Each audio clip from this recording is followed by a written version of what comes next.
Airline miles versus bank points on today's Milenomics Squared podcast.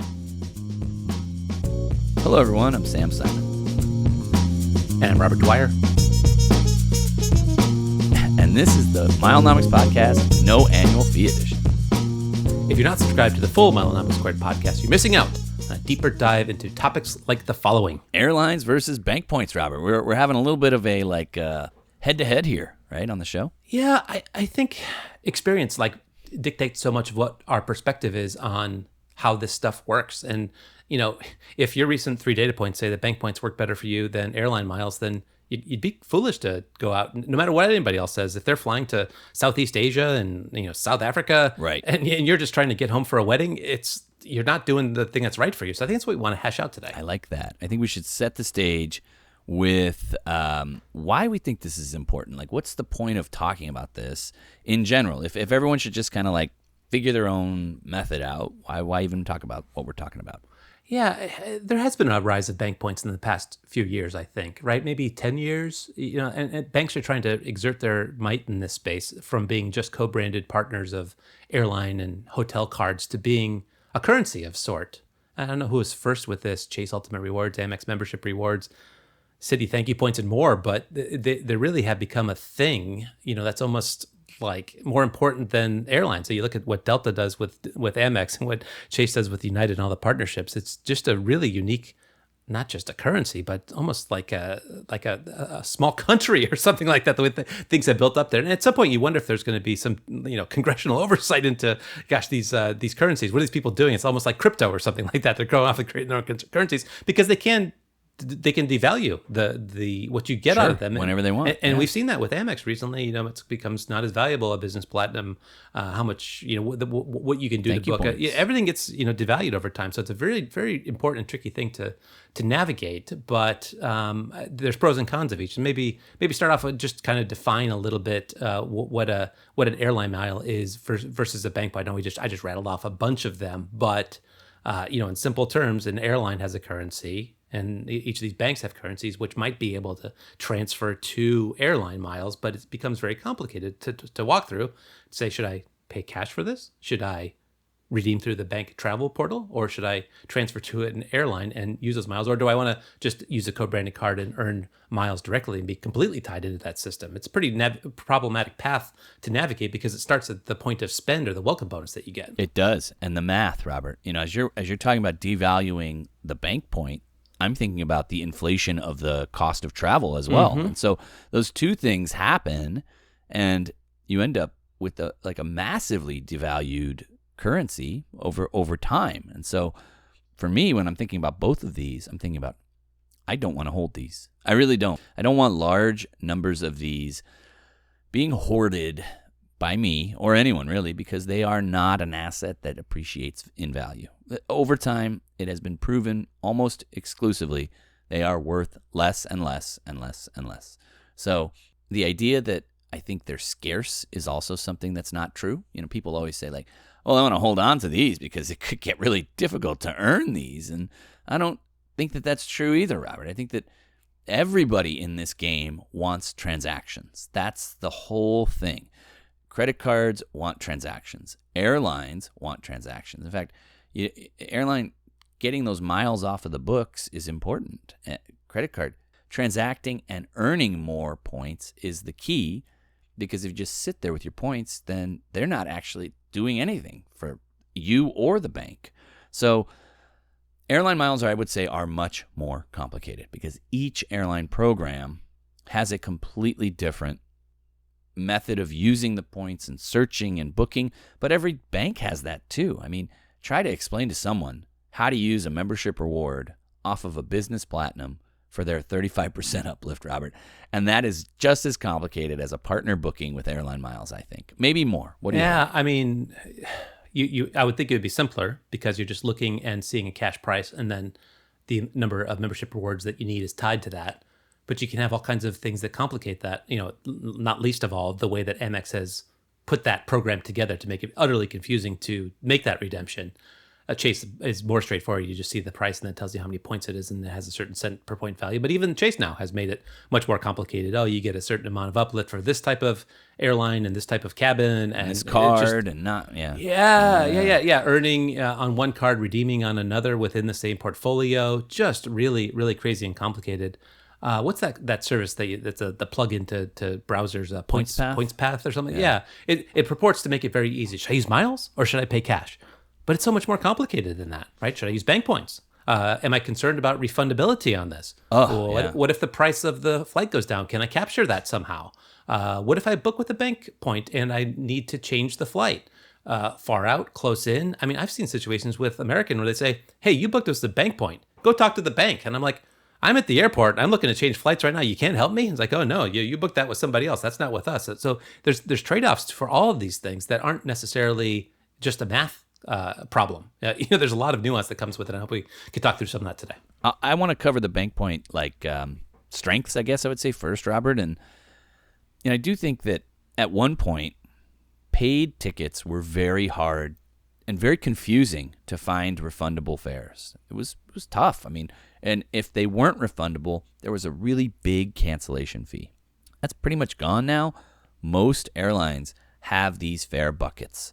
And I mean, I'm thinking, they're named completely different. I don't know what Deltas are named at this point. It's like main cabin comfort, main cabin classic, first class. The naming is wild. But for the majority of these airlines, there's just a small premium to make sure that you can completely cancel that fare. And with bank points, what's nice is if you book it with bank points as a refundable fare and cancel it, you get those bank points right back in and retain the flexibility that bank points have. You could transfer them to an airline, or you could book a hotel, or you could book a flight.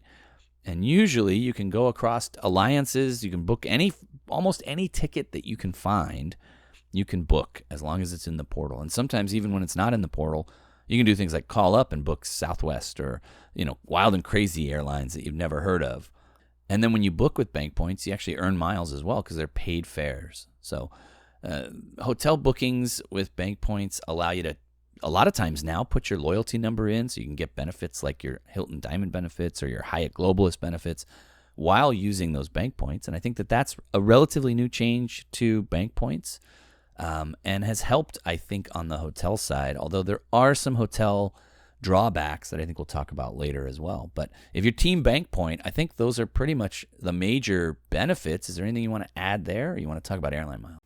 Well, right off the bat, you raised something that I wasn't really fully aware of and have never done myself, and that is to book a refundable fare with a bank point. In fact, I've never booked a refundable fare ever in my life on any airline.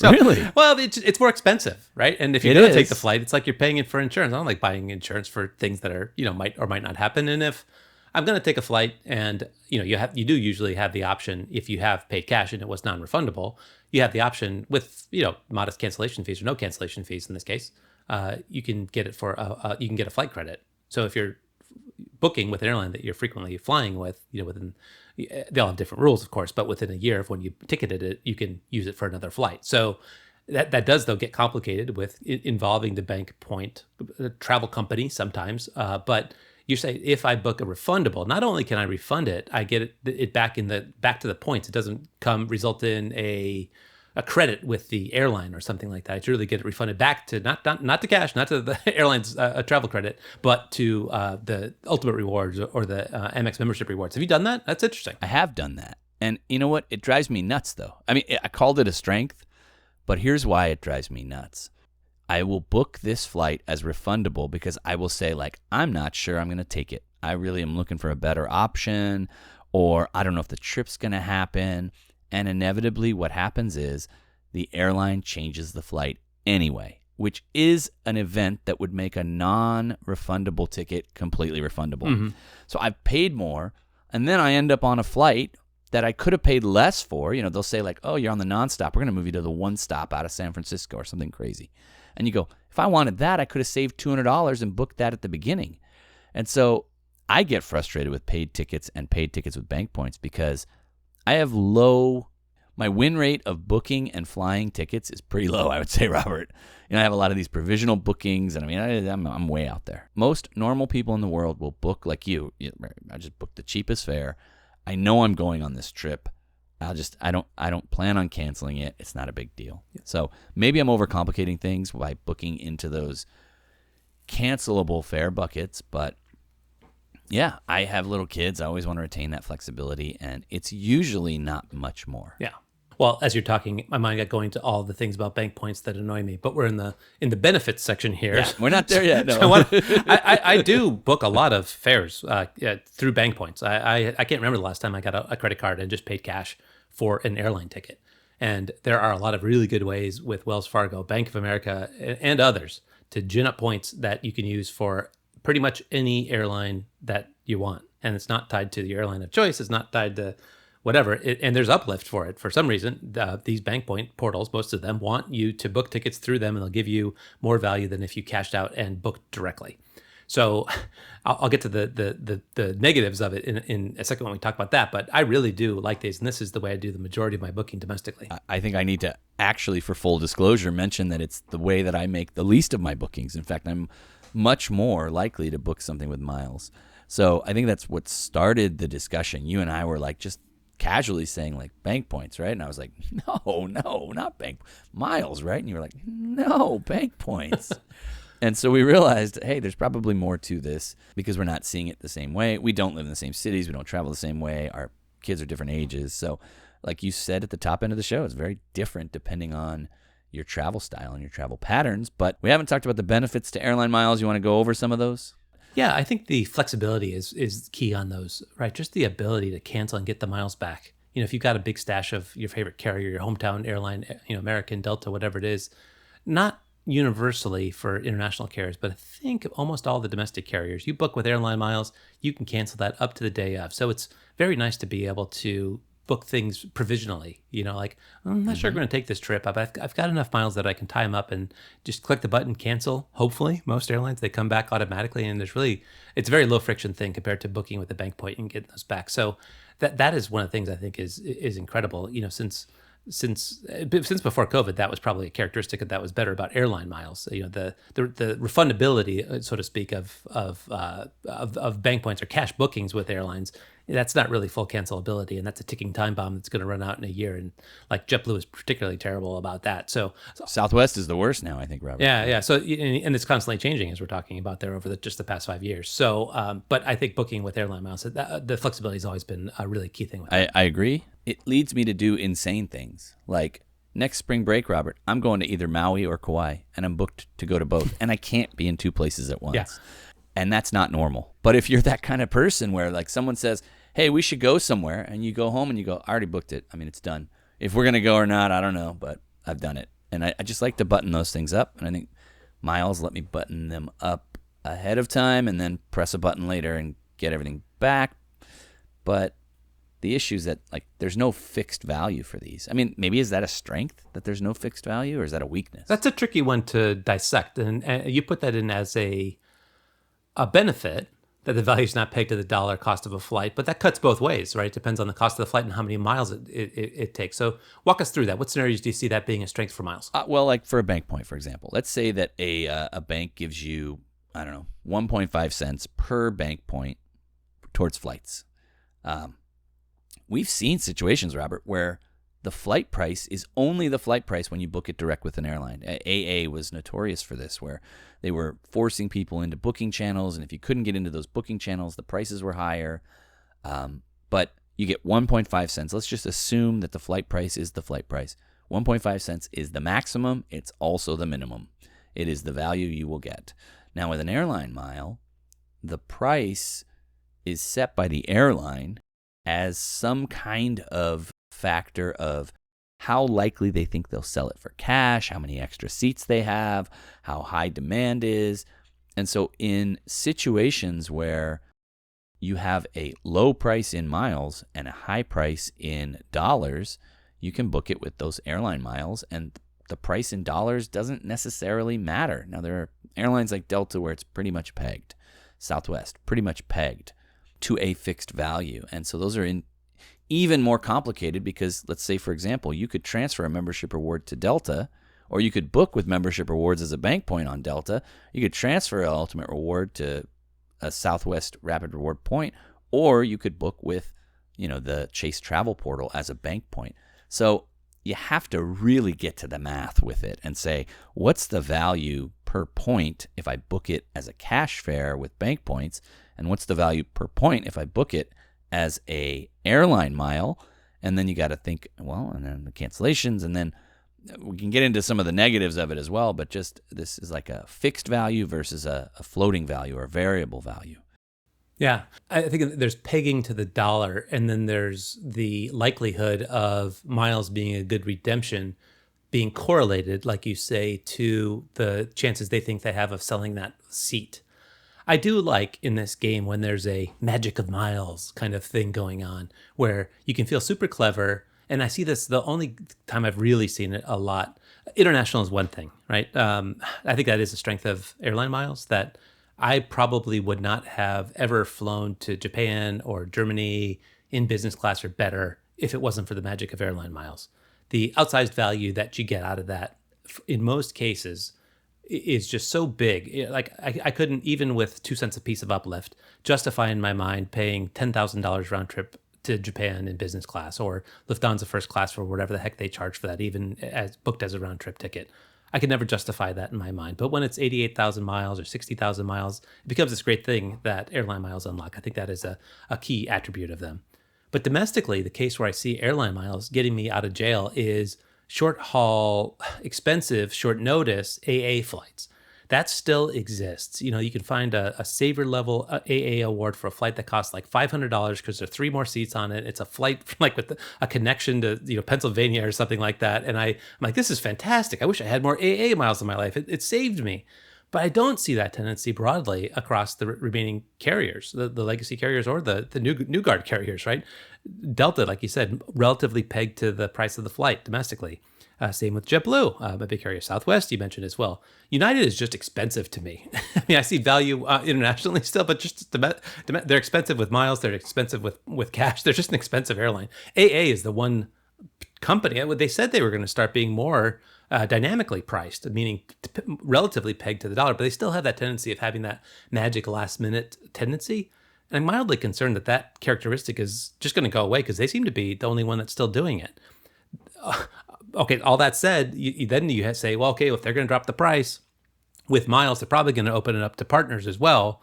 And then you get into crazy things where you're booking an AA flight with Alaska Miles or British Airways Avios and all this other stuff. All this other complexity comes into it. But in rough terms, I think those are the benefits of airline miles, that you can have the magic of miles to be able to do something that's a really outsized cent per point value that you can't get with any kind of bank point. That's a great recap of the U.S. carriers, and then we didn't really want to get into it, but I mean, there are ways to book with foreign carriers, and you look at some of these banks and who they've partnered up with. I mean, we were just recording a paid show. We're talking about Vietnam Airways and Scandinavian Airways. It's like, what? Like, how did we get there from here? But keeping it simple, you want to be in the program that you know the most as far as airline miles. And when it makes sense, you book with airline miles. When it doesn't, you don't. I think that's really, you can't be one camp only. Yeah. You just can't. It's just, there's too much possible upside on each of these to just go, nope, never going to book on a bank point. That's a waste of my time. I'm transferring everything over to British Airways. No, the strong player in this game really is conversant in both things. And it's not like, I don't know what that is about human nature, right? You see people right away, oh no, Yankees, Dodgers, rah, rah, rah. You don't need to pick a team here. You need to do the thing that's right for the situation. And I think these tools, award tool, points, whatever else, have made it so much easier for the average person to be successful in using their bank points, especially internationally, to look at these combinations of bank point to carrier and finding the award availability. That was really hard before. That employed a small industry of people that were collecting money to help people navigate the complexity. I think these tools do make it easier, but it's also easier to get yourself into a lot of trouble being overly clever, booking, with Thai Airways miles instead of United when you just want to take one flight to Europe and then the flight gets canceled and all of a sudden you're stuck with a bunch of crazy foreign carrier miles that are prone to expiration. You didn't even know it going into it. So you can hire a consultant to do something for you that's so complicated that it probably took you into a worse direction to save you a small amount of miles in the transaction. So I think it's something we preach a lot. Just try to keep things as simple as possible. And it's not just a matter of how many miles it costs to book the flight. It's all the stuff that comes around it. That segues really well to the weaknesses of airline miles. I am not going to say there are none. And I want to pull a couple up here in the show notes. They are orphaning those miles. That's when you transfer in miles to a program. Recently I did this. Transferred in a bunch of miles to Alaska, thinking, oh, I've got this great opportunity. I'm going to book these seats. And I click to book the seats, and they're showing on the search engines, and they're showing on Alaska's website, and I get an error, and it's phantom space, Ugh. Robert. And I'm like, I call the agent. The agent says, yeah, there's a memo. It's phantom space. And you might be able to get your points transferred back. But, I can imagine someone's first experience. There's got to be someone out there. Their first experience with airline miles is that. And they're just like, devastated. Like, I knew it was a scam. I knew it. Sounds too good to be true. I'm going to get this huge, extreme, $5,000-$6,000 ticket for $1,000 worth of points. That's too good to be true. And yep, it was. So I think that is something that can happen. And there's that nervousness. Your first big trip. You think back to it, Robert. I don't know what yours was, but I can remember mine.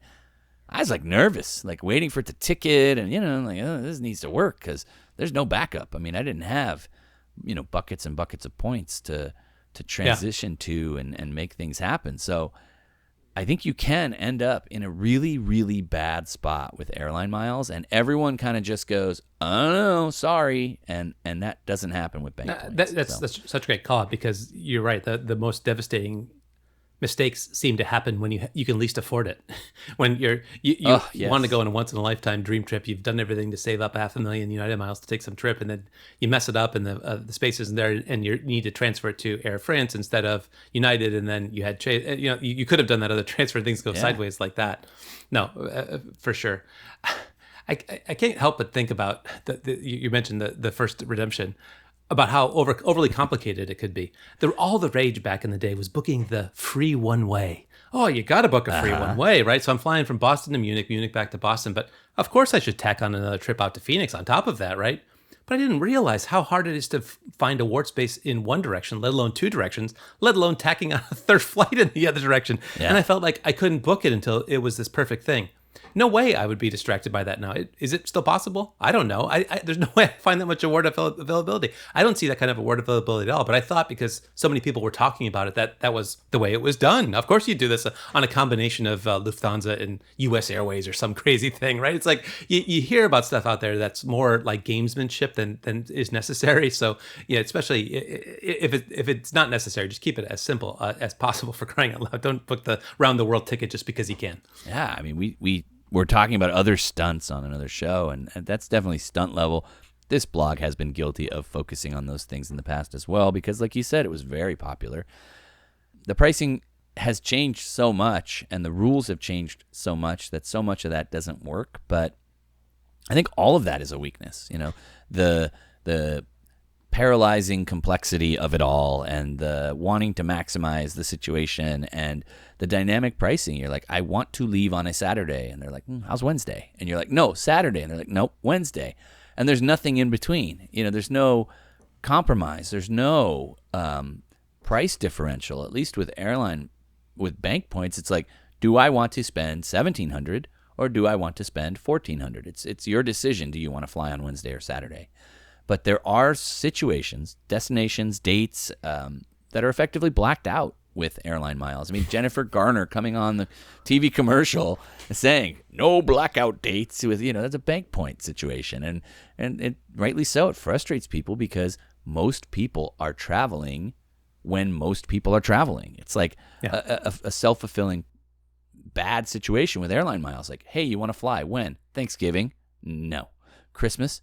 Maybe around Christmas-ish, summer vacation, spring vacation. So it becomes difficult, very difficult with bank with airline miles around those really important holidays. And with kids and school schedules, everybody's moving in packs. Bank points allow you to pivot and just pay what it costs, just click the button. So definitely a weakness of airline miles. But bank points are not flawless, Robert. I will say that as an airline mile fan.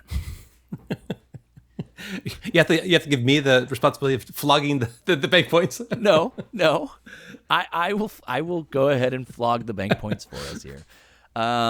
We talked about the bank points can be used for hotels. Like you can book airline flights. You can also book hotels, like a one-stop shop. You can book everything. But those hotel prices can oftentimes be extremely inflated, and they don't necessarily mean a good value. They can with the right situation, but sometimes hotels really aren't going to work out with bank points. So I think it's really it's a symptom of the limited upside potential. We talked about a bank point having a value. That's it. That's the value. I mean, there were some bank points a long time ago that had these weird buckets where you could get to the top end of a value and oh gosh, fidelity. Yeah, that's exactly what I'm thinking about. But they've recognized the insanity of that, and this is the value. And so there are times where, hey, Jennifer Garner's right. There is no blackout, but effectively, are you going to spend $2,700 to fly for Thanksgiving because that's what the airline wants? No, it might as well be blacked out. The limited upside potential is one of the biggest problems, and the portals are often like an afterthought for these banks. And, for an airline, the booking engine that's it. They're nothing without being able to book flights. So sometimes you see the booking engine for an airline being very robust, and then you can't even get that airport to show up in a bank point. That airport doesn't exist. We've never heard of Cusco. Like, what? That's like where everybody goes. Never heard of it. Doesn't exist. Never heard of State College. Never heard of Bermuda. It's like, what? Like, yeah, it seems like no problem when it's working, but when it doesn't, these bank travel companies who they farmed it out to have varying degrees of interest in interacting with you. We've had some good success with Bank of America. You talk to a concierge there, and they'll bend over backwards in some cases, but then they'll change the policies, and they can't do anything for you at all. I was lucky in trying to book a simple flight, I thought, and the two currencies I had to go with were Wells Fargo and Bank of America, and wouldn't you know it, they have the same exact back end that they use, so the flights didn't appear on either one of those. So I'm trying all these games like, book it as a multi-city, book it as a, I booked it as a one-way and it went through. And if it booked to have a round trip, you had to book one person, right? You had to book a single person, right? That was another problem if you want to convey your benefits through the other person. I did need to book it as two people. So yeah, booking the one-way worked, whereas booking a round trip didn't. I don't know why that isn't possible in this one obscure case, but a lot of things can happen. It can be inflated. It can be not there. And then I don't know if Wells Fargo has anybody that you could talk to about a complicated situation. Well, I'm thinking as a parent with small kids, right? I can't book a kid alone, right? Like I can't say 6 years old. Try to explain why. The only reason I'm booking it because the only way your engine will work is if I book as individual people, and it won't let me. It's so hyper individualized issues. But I think the one that I really want to talk and spend the most time on is that you need cards associated with these programs to stay open. And that could represent a big cost. If you're trying to chase 2 cents per point per ultimate reward, and you're keeping an $800 a year card open to do that, that is not, unless you're traveling and transacting and really coupon booking very well with those cards, those points might not lose any value, but you are eroding the value of them yearly by paying a massive annual fee. That's not the same thing that happens with airline miles. When they're in your airline account, you can close the associated credit card, and maybe it affects the expiration of those miles, or maybe it affects some of your benefits like getting a free bag, but it does not affect your ability to use those points. And so being able to be rational about the value of the points in a bank point program versus the cost to hold those points is, again, a decision that's very personal but very important. I love that. And I can't help but think about our precious photographs, right? We used to have, negatives and photo albums. And you think about any photo album you have and how yellowed it is and nasty it is, despite how acid-free the paper was or whatever it might have been. It just, photos deteriorate over time. But in the digital world, you can have things go poof as well. And so you talk about airline miles versus bank points. Bank points aren't earning any interest, so you should use them. You should cash them out. Airline miles are always deflating, or there's always inflation in that category. So you need to be earning them and spending them in the same era, because if you earned them before, they were harder to accrue and they're more expensive to redeem. So there's, no matter which one you're talking about, there's different ways that they can malfunction on you, right? You can have an airline mile just expire because you didn't use it for 2 years and you just weren't very involved in that program. You can have your American Airlines account shut down, or any number of accounts shut down. You can be defrauded. Somebody can log in and take all your miles and nobody would tell. There's just all kinds of different ways where your miles can go poof. Probably not a good idea to carry them around for a rainy day. But I was thinking too, as you were talking about a weakness of airline miles, is some of the most valuable airline miles are the ones that aren't promiscuous with bank point partners. You can't gin up an Alaska mile readily. SAS, we were talking about that. You can't just transfer membership rewards or ultimate rewards over to that program. And as a result, there's some really nice values that you can have in those programs. But you can't readily gin up a bunch of points to establish them. So it's like this like feast or famine situation, I find, where I don't need any Air France miles. I'll never use those things. And all of a sudden, poof, I need them all. They've enabled a trip, and you need a bunch of them, and it's the thing that saved you. So it's a really tricky balance. Knowing I find with bank points that I'm just cranking through them all the time. Need to book a family member to come visit us. Click the button, book it, done. We need to go here domestically, click the button, done. I just grind through those all the time. With certain types of airline miles, they just sit there, and all of a sudden, poof, I use a bunch of them. So a very different dynamic in that regard. Yeah, and I like to hold just-in-time inventory and replenish as needed. But I love the discussion of that, like, irony of the most valuable miles are the hardest ones to acquire. I think that's so true. There are these examples here in the show notes where miles win, but I want to throw a curveball in here at the end, Robert. I want us to talk about a use of miles or bank points that doesn't get enough discussion in the points and miles space. Because it's so easy to go, oh yeah, international business class to Japan with Alaska or AA. Yeah, okay, we've heard that a million times. If you don't want to go to Japan, if you don't live in a city served by AA or JAL, or you got to fly 2 hops to get to LA or San Francisco, it might as well not even exist. So what is the underdeveloped or underspoken about use of bank points or airline miles? What's not getting enough discussion? With airline miles or bank points? Yeah, and I'll take airline miles since I spend more time with them. And maybe you can take bank points. What do you think? Sounds good. I'm not going to talk about business class fares at all, in fact, Robert. I'm not. I'm going to talk instead about international economy cabin redemptions, which I don't think get enough discussion. I don't think that gets enough discussion at all. Am I doing it? No, I'm not. But I said this, and I will say this forever. There are more people on every single airplane that are flying in economy than any other cabin. It's just a numbers situation. And when you have a big family, somebody with 6, 8, I need 8 tickets. I'm flying multi-generational, 10 people. That's it. You're not going to be able to find anything but economy. And when you find them, sometimes there's these incredible offers. You'll go to these websites and you'll see these like, oh, you can fly a round trip for $700 in October, but not when I want to go in summer. And the price in miles is relatively fixed all year long. So if you haven't looked at international economy cabin redemptions, there are some incredible offers. Not just AA. I'm talking about Air France, KLM. It cuts across a lot of alliances, and it's a less discussed redemption than I think it needs to be. Because, yeah, there are people who are fine with that. Like, I don't care. I just want to go there. I don't want to waste my extra miles. Or I need a lot of seats, and I think that that's the one that I want to highlight here, Robert. I like that. It's great redemption. And it's, if you just think about what you would do if you didn't have the ability to book business or first flights. You would just say, hey, how much does it cost to fly to Europe? $1,000. Okay, this is what we're going to pay. And then you have a redemption here that's a terrific redemption, like say for a bigger family, would enable a trip to happen. And flights from the East Coast to Europe aren't that long anyways. It's as far as flying to California. So maybe you don't even need that business or better. On the bank point side, I'm having a hard time picking one program, but I think it works great for domestic airfare.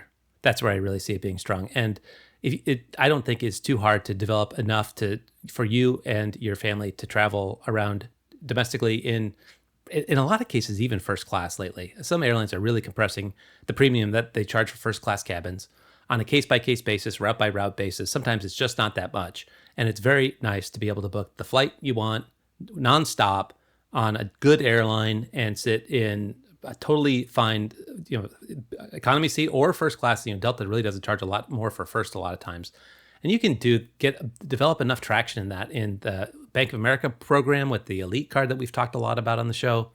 The Wells Fargo has a really surprisingly good program to be able to do that with.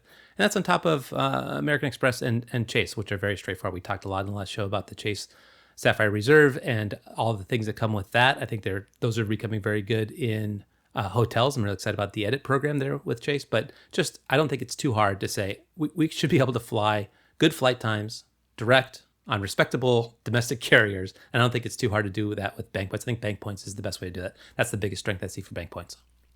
I love that, Robert. Can I add on with Chase? You've got like an inverted yield curve almost going on sometimes where you could have with the Chase Sapphire, the new 2-cent Chase Sapphire option on United, you could have a situation where it's less points, bank points, in first class than in economy.